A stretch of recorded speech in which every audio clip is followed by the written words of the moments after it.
Well, hello guys, this is JB here from Bizzle Electrics, and I do apologise for not having posted on this channel in a number of months. So this is a GSSL Buss Compressor. The PCB was purchased from PCB Grinder, and they provide a number of bundles and or just PCBs alone, or you can buy an entire bundle with all parts included, apart from certain essential things like the toroid. Or I think you might be able to buy cases from them. I'm not entirely sure.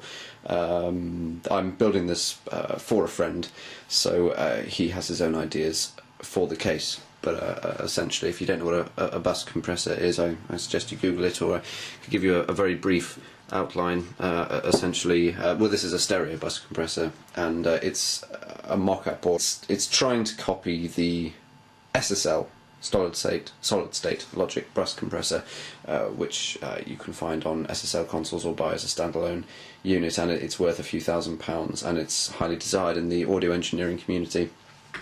And PCB Grinder provide essentially the brains behind a mock-up SSL bus compressor. So this is called the GSSL, and I don't know yet whether it sounds anything like what it's trying to be. I've yet to find out whether it actually sounds like it should.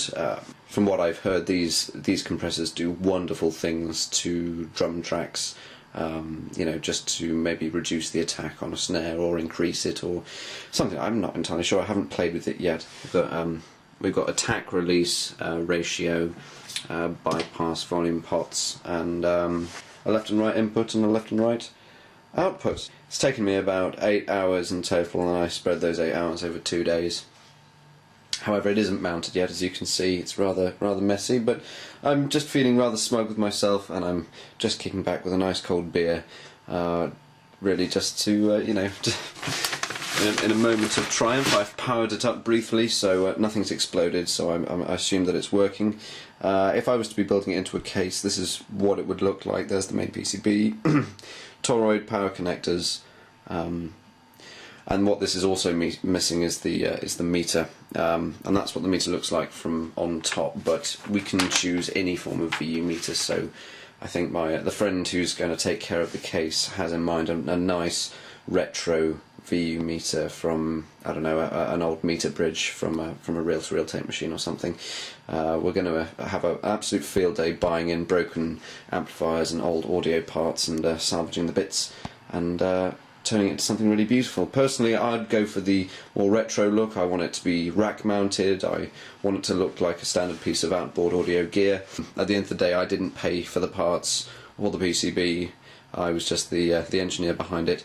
This is my benchtop power supply, which I modded an ATX power supply from a broken tower PC and just added a 12 volt and a 5 volt rail underground. This is my beloved solder station, purchased from Maplin, but very good. I'm not sure if they still stock them, but I'm sure you could find one if you were really interested in this particular make and model.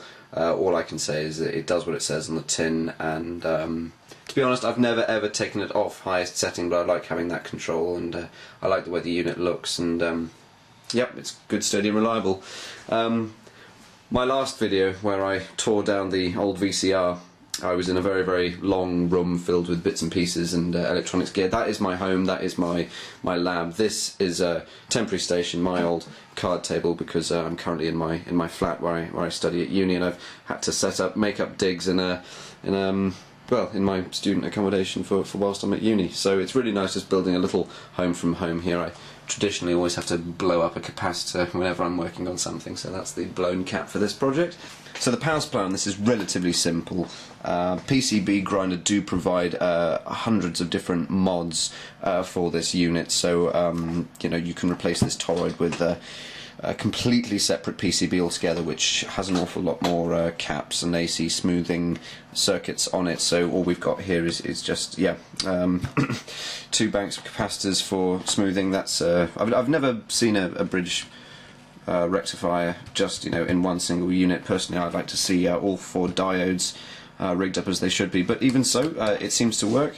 And then these are the 2 voltage controlled outputs, or VCAs, Quite a complicated thing going on here with the grounding. Obviously this is my main IEC connector and main power switch.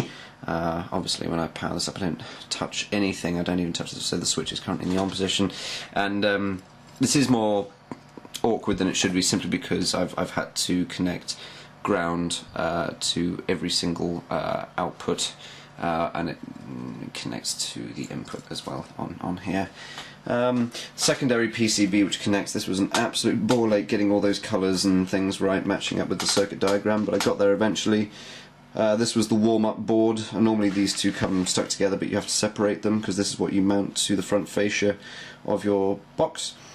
And yeah, it's just got a couple of resistors, and it's mainly comprised of tantalum caps, and I'm not entirely sure what's going on here, just very basic switching. I'd love to know really what goes into compression, just the simple circuits, to compress a number of ICs, the largest one being this, and I've just forgotten what it is, I can't even remember the part number, but mostly all of these little 8-pin ICs are op-amps or something similar, a lot of polyester capacitors, few of these sort of straight ICs which I've never come across before. Yeah, and a few transistors, a few MOSFETs there, power transistors. Yeah, and the toroid I bought separately.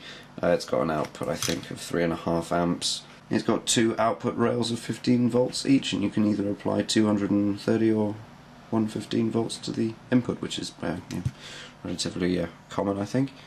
So yeah, there's an awful lot to it, and yet not much, so it doesn't look much at the moment, but I've yet to wait for the financier to return home to his bedroom so I can power it up for him, and hopefully we should have some sound running through it this evening. So guys, thank you very much for tuning in, your patience with my babbling, and I shall see you soon.